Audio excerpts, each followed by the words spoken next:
You made a horrendous mistake. You're fired. Don't ever come back to this company. Gelling that, the manager stormed out of the room. So, I'm getting fired, huh? I've been contributing to the company without any major errors, but it seems I need to start job hunting. But on the second day after being fired, my cell phone suddenly rang. Oh, good, you answered, David. Can you come back to the office right now? Having been told this, the scene I saw when I arrived at the company was: my name is David. I live with my loving wife and an energetic 8-year-old son. I work for a subsidiary of a major food manufacturer, handling the ordering and receipt of food products. I deal with products both for restaurants and retail consumers, so managing the inventory is quite challenging. It's a job where attention to detail is crucial, but I've always managed to do it smoothly without any major mistakes. However, there was one troublemaker at the office. Hey David, this document was supposed to be finished by today, right? The one shouting at me was Paul, the manager. Paul is younger than me, in his 40s, but he's my boss. That's because he is the son of the director of the main food manufacturing company, and he always gives orders with a pompous attitude. Furthermore, he always believes he's right, and for that, he is surprisingly bad at his job. He became a director just 2 weeks ago, and for some reason, he seems to have taken a disliking to me. He checks on me daily, pushing more and more work onto my plate. After you finish that, get this document done as well. Hurry it up. Yes, I understand. You should take the initiative before your boss tells you. Honestly, you're so thoughtless. The manager threw a bundle of papers onto my desk and left the room. As I was picking up the scattered documents, I could hear my colleagues whispering to each other. I wasn't trying to eavesdrop, but being in the same room, I couldn't help but overhear. Paul is always tough on David, isn't he? David does his job so meticulously, and without any mistakes. I wonder why. But David can be a bit absent-minded, you know. He doesn't hold any significant position at his age, right? Maybe he's not interested in climbing the corporate ladder. Well, with that kind of attitude, promotion seems tough for him. Even when younger manager scolds him, he just brushes it off with a smile. As I overheard my colleagues chuckling behind my back, I let out a sigh. Let them talk. I'm just doing my job my way. Doing what I need to do, my way. I continued to tackle the tasks assigned to me by the manager. However, one day, while I was working as usual, a colleague suddenly began to panic. Answering the phone, he was sweating profusely and kept repeating apologies. Wondering what had happened, the colleague hung up the phone and approached me. David, what's the meaning of this? Me. The colleague handed me a note. The content was a complaint from a major client. What's going on? We ordered 50 units of the regular business product and 500 household items to hand out as samples, but they received only the 50 units of the business product. They were furious, saying they were supposed to distribute the household items at an event in 3 days. How will we make this right? You're kidding. That can't be. I've never made such a mistake before, and I was sure I checked this order too. Why did this happen? I started to panic. I handled orders for 2 types of products, business and household. The large packs for business and the individually packaged household items have the same product name, so they're easy to be mixed up. Because it's an area prone to errors, I always double-checked, especially since it would be difficult to correct such a mistake. But the fact remains that we've got this complaint. Quickly composing myself, I opened my computer to verify the order. The purchase order showed a record of 50 business products. That's strange. I'm sure I ordered the 500 household items as well. Unable to believe my eyes, I felt a sudden chill. Then, the next moment, Paul's loud voice echoed throughout the room. What kind of mistake is this, you useless employee? No, I'm sure I ordered the 500 household items too. Enough. You clearly only ordered the business products. If you have time to make excuses, find a way to gather those 500 household items now. Paul pushed me against my desk in anger and stormed out of the room. My colleagues looked on with concern at the altercation between manager and me, but none offered help. Either way, I have to find those household items. I quickly returned to my desk and started calling our branches. I'm sorry for the sudden request. If you have any spare household items, could you send them over? Please, I'd really appreciate it. Thank you so much. I owe you one. Only 240 left. Only 3 days left until the event where our client will participate. Can I really gather all 500 by then? No time to doubt. I need to do whatever I can right now. I frantically made calls to address the situation. I deeply apologize. Yes, thank you for checking. I kept bowing and asking if they had any stock. Even if there was just one item available, I would drive there myself to pick it up. Only 70 left. And then, the day before the event, holding boxes filled with the products, I bowed deeply. Thank you so much for this. I can't thank you enough. Finally, I had managed to secure the 500th item. In the end, I managed to prepare the required amount for the event where our client was participating. After that, I quickly headed to the client's place to deliver the goods, but the person in charge looked down on me with a gaze filled with anger. What's going on? We've been doing business for a long time, but I've never felt like this before. Sorry, but I can't trust you anymore. Our business relationship is over. The client angrily took the goods and with a slam, shut the door right in front of me. I stood there, head bowed in disappointment for a while before slowly making my way back to the office. I did everything I could. But when I got back, there stood manager with a stern look, arms crossed, waiting for me. You really messed up this time. If this keeps up, you're going to ruin the company's reputation. You're fired. Leave now and don't come back. With that, the Paul stormed out of the room. I trudged back to my desk, dejected. Is this how I get fired? My mistake caused the company so much trouble. I had always been a reliable employee and contributed well, but it seems I'll have to start job hunting. It'll be tough at my age since I haven't climbed the corporate ladder. How will I break the news to my wife and son when I get home? With a heavy heart, I started packing up my things. As the end of the day approached, I apologized to my colleagues. I'm really sorry for the trouble I've caused. Thank you for everything. I'll be on my way now. I went around, apologizing to everyone, and then clocked out. After finishing the formalities to use my remaining paid time off, I realized there was nothing left for me to do at the company. It's been a long 3 days. I could hear the creaking as I stretched my neck and shoulders. What will I tell my wife and son when I get home? Would they be disappointed in me? Would they see me as a failure? No, they'll greet me with their usual smiles. Given their nature, they wouldn't blame me. But that thought somehow felt even harder to bear. Lost in thought, I found myself close to home. I'm home. Welcome back, Dad. You're late. Oh, you look a bit off. Something happened.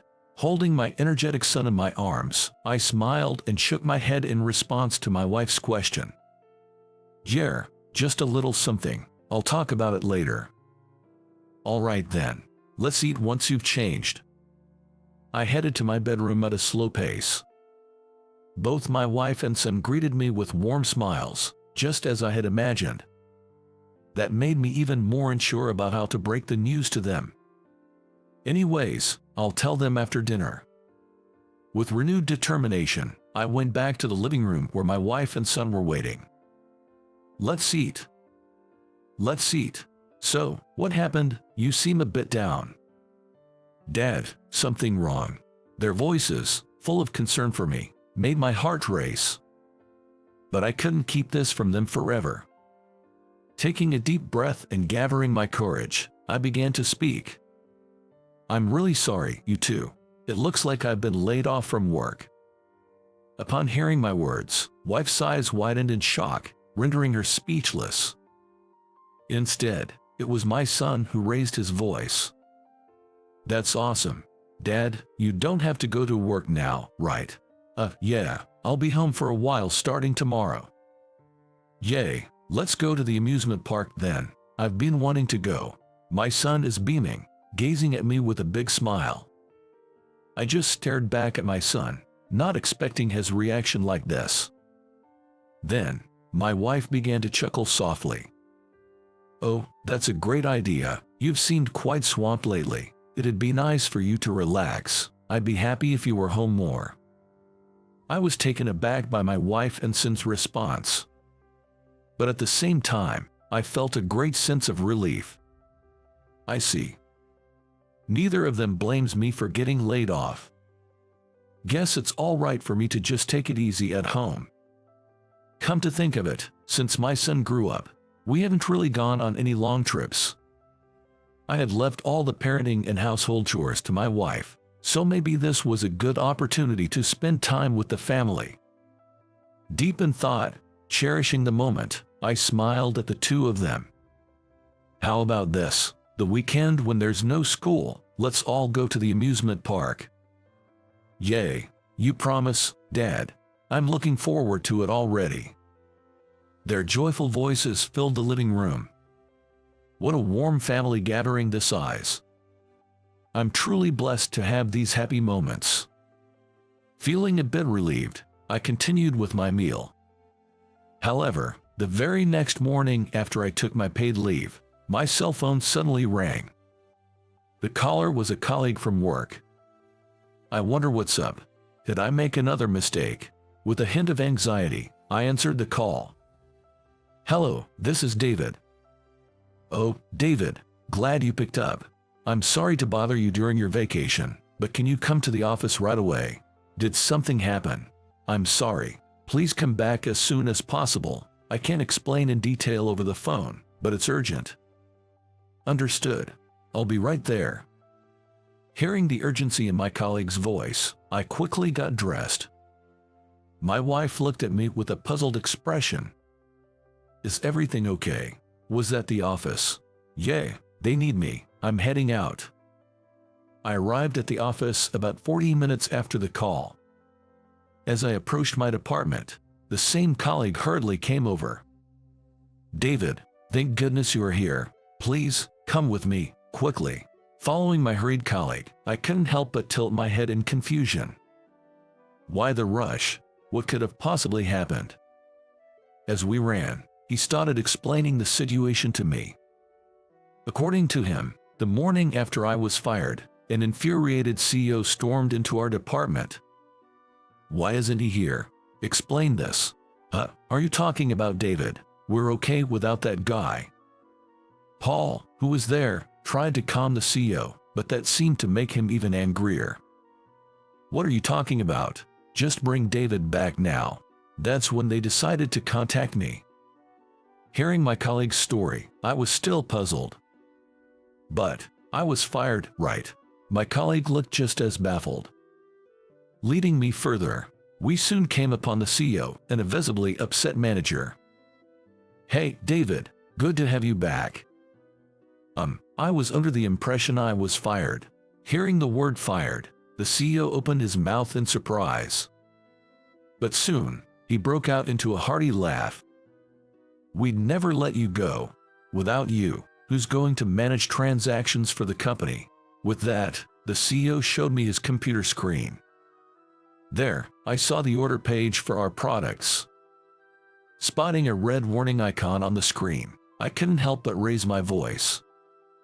Hey, something's off here. It looks like no orders have been placed since the day after I got fired and went on paid leave. Well, that's because you weren't here. Why would orders stop just because I'm not around? Because, David, it's a job that only you can handle.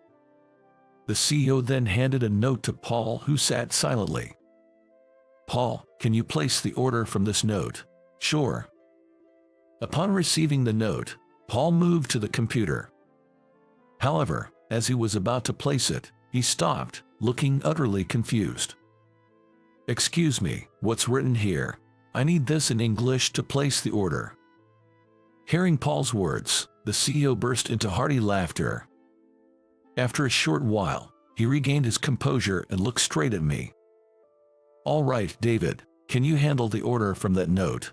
"Wait, what? No way, if I couldn't do it. There's no way David could." "Just get up and hand that note to David." Following the CEO's command, Paul, looking a tad grumpy, passed the note to me, pushing it into my hand with a look that said, "Like you can't do any better." I took the note, sat at the computer as instructed, and checked the order details. Then, I began placing it as usual. "This is a food product from Singapore. I'm placing the order now." "Is that English?" The words look all jumbled. "The next item is from Australia." What's this product called? I can't read this at all." Paul kept interrupting, but I steadily continued with the order. Once I'd entered all the items from the note, I turned to the CEO. "If there's anything else, I'll order it right away. We have our regular order with South Africa coming up soon, right?" "That's right. Hey, if there are any order requests, bring them over. David's back, and he can handle it right away." Upon hearing the CEO's words, several employees immediately rushed over. "David, could you please handle this? I need this done too, and urgently." As I busily input the orders from the forms being handed to me, I overheard Paul mumbling complaints from afar. "I can't believe it. How can David, of all people, place these orders?" That's when it hit me. It seems Paul didn't know I was proficient in English dialects. In fact, during my college years, I had researched various English dialects and had almost aced the test. I had especially studied English influenced by local languages in places like Singapore and South Africa, which allowed me to understand order forms without constantly looking up local terms.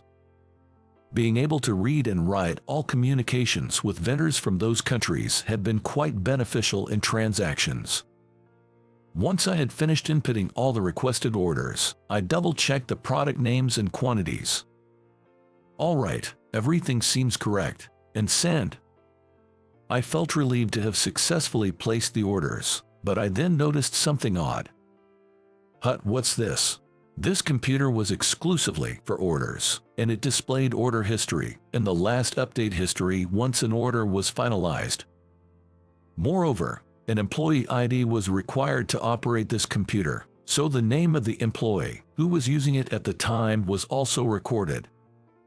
Upon checking the records, the last update was still on the day I was told I'd be fired. However, the last person to update it was listed as Paul.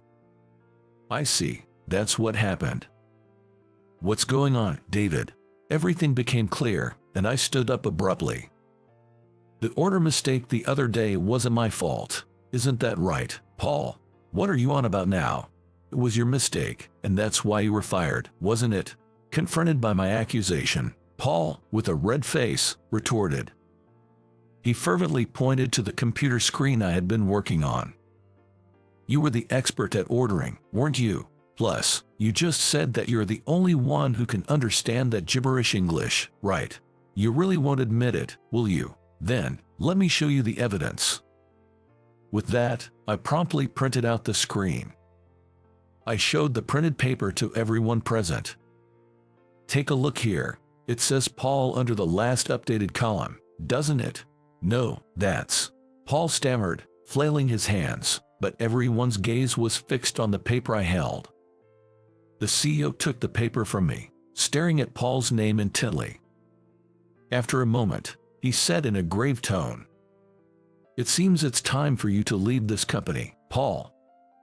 "No, this must be some mistake," Paul began, pale-faced, trying to explain himself. But the CEO, with a stern look, declared, "I'll be informing your father about this. Expect appropriate consequences. Brace yourself." The CEO fixed his gaze on Paul and then left the room. Suddenly, Paul let out a short cry and collapsed weakly to the floor. Meanwhile, I was surrounded by my colleagues, all addressing me at once. David, I had no idea you had such skills. To be honest, I thought you were incompetent. I'm truly sorry. We didn't talk much, and I thought you were a bit odd. I apologize. Hey, it's not like you guys did anything wrong, so no need to apologize. Besides, it looks like I still have a job here, so let's continue to get along, I said, trying to reassure my colleagues. Seeing their relieved expressions, I felt my own tension ease. And so, having proven I hadn't made any mistakes, I safely returned home. When I told my wife and son that I'd be returning to work, they were genuinely overjoyed. A few days later, while I was on paid leave, my cell phone rang again. It was the CEO. Sorry to bother you during your time off. The thing is, I got a call from a client CEO. He insisted that he needed to speak with you directly. That's okay. What happened? After the order mishap, the client wanted to know if it truly was your mistake. They remembered how dedicated and passionate you have been in our dealings with them, and thought there might have been some misunderstanding. Oh, I see. I was brought back to the memories of that time. It feels good to know that our long-standing client had such trust in me. The CEO continued speaking. I always believed you couldn't have made that mistake, but to think that Paul tampered with it, I'm truly sorry for this. After that incident, we had a meeting with the higher-ups, and as a result, he was let go. He deserved it after what he did. Paul's father is a top executive at our parent company, but it seems his actions were still inexcusable. From what the CEO said, Paul is currently looking for jobs at other companies, but rumors of his tampering are making it tough for him. After hanging up, I took a deep breath. Now, I can get back to work as usual. With Paul gone, I'm even more motivated. Seeing my renewed energy, my wife said, "Seems like some good news," and chuckled. The next day, as we had promised, we took a family trip to the amusement park. My wife and I enjoyed the park, watching our son looking happy. "Dad, Mom, we can get a fast pass here." "Oh, they have that handy option." Our son explained that it was a system where we could use the attractions on a priority basis within a designated time. Seeing how much our son has grown without us realizing makes me feel warm inside. And so, we enjoyed the amusement park the entire day. Soon, the day to return to work arrived. I'm off. I left the house earlier than usual. The familiar commute route looked brighter to my eyes. Upon arriving at the office, I brushed off the dust from my suit and slowly entered the building. "Good morning." "Oh, good morning, David. I hate to bother you right as you get in, but could you handle this for me?" In his colleague's hand was an order form for Singapore. "Yes, leave it to me." And just like that, my daily routine began to get back on track. 6 years ago, I used to think like this. I'm the happiest man in the world, I believed. Catherine and I met in a college. I confessed my feelings to her, and we started dating. Together, we went on diner-hopping adventures, watched our favorite movies, took drives, and spent quality time together. After dating for a while, we moved in together, and once we both secured jobs and got settled in, I proposed her and we got married. Every day was blissful after we became a married couple.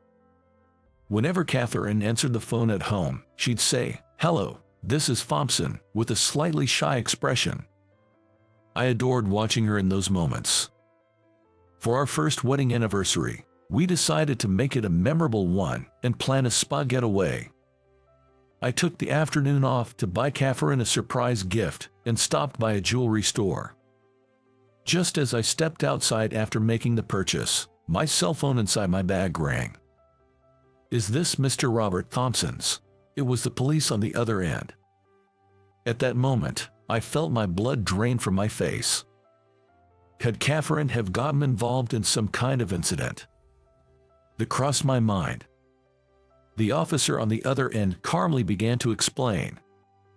There was a fire in a building full of restaurants downtown, and your wife was in a meeting in the shop next to where the fire started. Cardboard boxes in the hallway caught fire quickly. The flames didn't reach the store Catherine was in, but it quickly filled with thick smoke. She lost consciousness and was rushed to the ER, the officer explained. I understand. I'll be there right away. I felt disoriented and panicked, but I managed to hail a cab and rush to the hospital where Catherine was taken. The 30-minute ride to the hospital felt like hours. My heart raced. Please let her be okay. But my prayers went unanswered. When I arrived at the hospital, Catherine was already covered with a white sheet. The doctor tried to explain, but I couldn't absorb any of it. I sank to the ground, my mind a blank. After 1 week after funeral, I returned to work, just getting through each day. That was all I could manage. Colleagues tried to cheer me up by inviting me out, but I had no interest. I couldn't accept the reality. Then, after marking the 5th anniversary of her passing, something unexpected happened one day. The administrative assistant in my department, named Amy, went on maternity and parental leave. For the 6 months that Amy was away, we contracted with an agency to bring in a temporary assistant. On the following Monday, during the morning briefing, the temp, named Jessica, was introduced. "I'll be here for the next 6 months. Looking forward to working with you," she said, bowing slightly. My boss gestured towards me and said, "Robert, could you?" He then explained to Jessica, "Follow Robert for a while to learn the ropes." I couldn't help but stare at Jessica. I felt my heart pounding. I managed to maintain my composure and said, "I'm Robert. Nice to meet you," but I probably stared at her too intensely. She looked so much like Catherine. So identical that I wondered if she was Catherine reincarnated. This is gonna be tough, mentoring her. "Jessica, how good are you with computers?" I asked. She smiled briefly and said, looking me straight in the eyes, "I have a basic understanding of everything." I remember Catherine always smiled first before answering confidently. In the evening, when I happened to glance at her entering data, our eyes met. As I hastily tried to look away, she quickly stood up and came rushing over to me. With a cheerful smile, she offered me a candy, saying, "Here you go, Robert. When you're tired, take some glucose." I recalled Catherine giving me the same advice when I brought work home. And then, I realized I was searching for Catherine in her. I always thought Robert was approachable, but sometimes he looks so sad. Is it just my imagination? When I ask about work, he explains everything thoroughly, but he rarely talks about his family. What concerns me most is that I've never seen Robert laugh. He must have gone through something tough. But I shouldn't pry into someone's private life. Still, I couldn't help but wonder how hard it must be to live without a smile. Then, a month later, I came in a bit early to finish the presentation material for the joint meeting among 3 companies scheduled for the next day. I noticed a commotion in the department. "What's going on, boss?" When I asked, I discovered a shocking situation. A late-night lightning strike yesterday caused problems with most of the company's computers. My own computer was damaged too. It wouldn't even power on. The presentation material was strictly confidential, so I couldn't back it up to external drives like USBs. "Man, this is tough, but we have to get this done today, right?" To the visibly flustered boss I said, "Do we have any computers available right now? I'll do whatever it takes to redo the work." With that, I braced myself for what was ahead. A bit before starting time, Jessica came in, so I decided to get her help with data collection. Before we knew it, it was already 6 p.m., the end of the workday. "I'll take care of the rest," I told Jessica. but she smiled and replied, "No, I'll stay too. There's still work I can do, right?"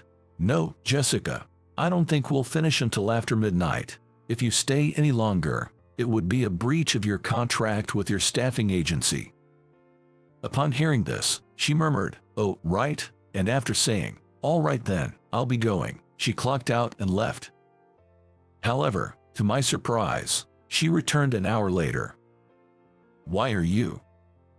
Didn't you go home?" Stunned me was met with a smile from Jessica, who said, "It'll be faster if we both do it." "Oh, consider this as volunteering, so it's outside of the contract," and she cheekily stuck her tongue out. "But first, let's eat. You know what they say, an army marches on its stomach," she said, laying out sandwiches, salad, and soup on the desk. "Thank you, but after eating, you should really go. I don't want you to miss the last train." I tried to persuade her, but she was quite stubborn. Once she made up her mind, there was no changing it. Even in that, she was so much like her. Even then, I couldn't help but see my wife in her. "Robert, do we need a graph for this strength explanation?" "Well, we need a graph from an experiment conducted in Japan about metal strength. I'll look it up later," I said, thinking she could first extract the local data. Jessica then smiled and said, "No worries, I can do it. I understand Japanese." Her Japanese skills were impressive. She found international sites on metal experiments that I wasn't aware of and translated them swiftly. And by 4 a.m., we finally completed the material. Thanks to Jessica, I finished 3 hours earlier than I expected. She made 2 coffees and said, "I'm glad it's done," with a smile. Then suddenly, I decided to ask her something I'd been curious about for a long time. "Hey Jessica, this picture is of my wife. Do you happen to know her?" I showed her a photo of Catherine saved on my phone. For a moment, she looked shocked, but then her expression turned sad and teary-eyed as she said, "I know her very well." "So, you are Catherine's husband. Were you close friends with Catherine?" "It's our first time meeting, right?" As I asked, she began to slowly share her story. "Catherine and I are cousins and grew up together. We spent every day together until I graduated from middle school. But then, due to my father's job transfer, my whole family moved to England. We returned when he was transferred back to the main office 2 years ago. That's why I couldn't attend Catherine's wedding or funeral." Tears streamed down her face as she continued. "After returning to the US, I tried to visit the address from the wedding invitation, but they had already moved. I quickly apologized to her, feeling guilty. "I'm so sorry, Jessica. I didn't realize you tried to visit. Thank you so much." As I bowed my head, Jessica, who had been teary-eyed, suddenly chuckled. "Robert, you're exactly as Catherine described you." I became curious about how Catherine used to talk about me.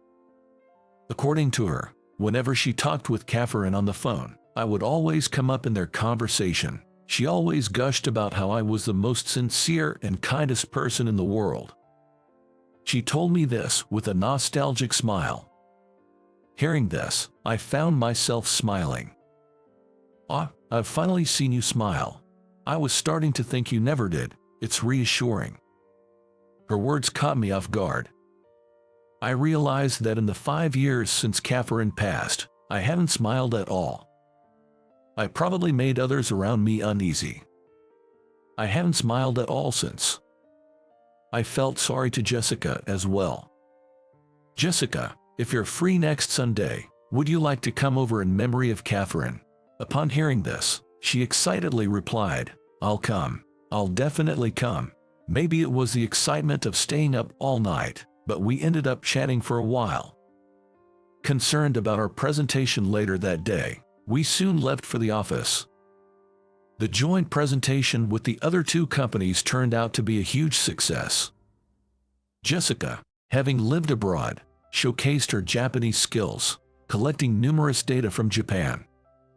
Her translations were highly praised. Our manager was smiling throughout. Several days passed, and then came Sunday. As promised, she visited me in memorial for Catherine. She prayed for more than 20 minutes. I made some orange picote, which was Catherine's favorite. Upon tasting it, Jessica instantly recognized it and said, "This is the orange pico Catherine and I loved," and smiled nostalgically before taking a sip. Then, with a serious look, she started talking while looking straight at me. "Robert, in the month that I've worked with you, and until the night we prepared for the presentation, I haven't seen you smile. I understand that these past 5 years have been tough and heartbreaking, but maybe it's time to let go. Catherine would be the most worried seeing you without a smile." Her words hit me like a ton of bricks. I felt as though I had just woken up from a long slumber. I've lost my emotions, and I wonder what Catherine would think if she saw me like this. Being the warrior that Catherine was, she might still be concerned about me. Maybe she hasn't found peace in heaven yet. Seeing me deep in thought, she said, "I'm sorry, I shouldn't have spoken out of turn," and lowered her head. "No, you're right. I shouldn't keep Catherine worried forever. I probably worried you too this past month. I'm truly sorry." I apologized to her. She smiled and said, "No, thank you for realizing, and thank you for letting me meet Catherine today. She has the same laugh, same way of talking, and even the same genuine kindness." I thought that perhaps it was Catherine who brought her to our company. After that, she often visited our home and brought beautiful flowers and delicious treats to place before Catherine's memorial. And I started going out with her for movies and meals. Lately, I've come to cherish her slightly dominant side and the way she accidentally speaks in Japanese when she gets mad. Today marks the anniversary of Catherine's passing. For 5 years, I visited Catherine's grave alone, but today, we both visited together. She meticulously and gently cleaned Catherine's gravestone. We placed flowers, a candle, incense, and Catherine's favorite, cheesecake, and paid our respects. "Catherine, I think I've been a cause for concern since you passed. I'm sorry, but I have something to tell you today. I'm going to be happy with Jessica, and every year on this day, I'll come and tell you how we're doing, so you don't have to worry anymore." As I spoke in front of the grave, Jessica, teary-eyed yet smiling, spoke to the gravestone. "Catherine, you know Robert's a bit unique, right?" Wondering if I'd said something funny, Jessica said, "Proposing in front of a grave, well, it's fine. Catherine's our witness, after all." We looked at each other and laughed. Then we both lined up, put our hands together, and said, "We won't let you worry anymore, Catherine. I'll make sure we're happy." And I felt as though Catherine was smiling at the two of us.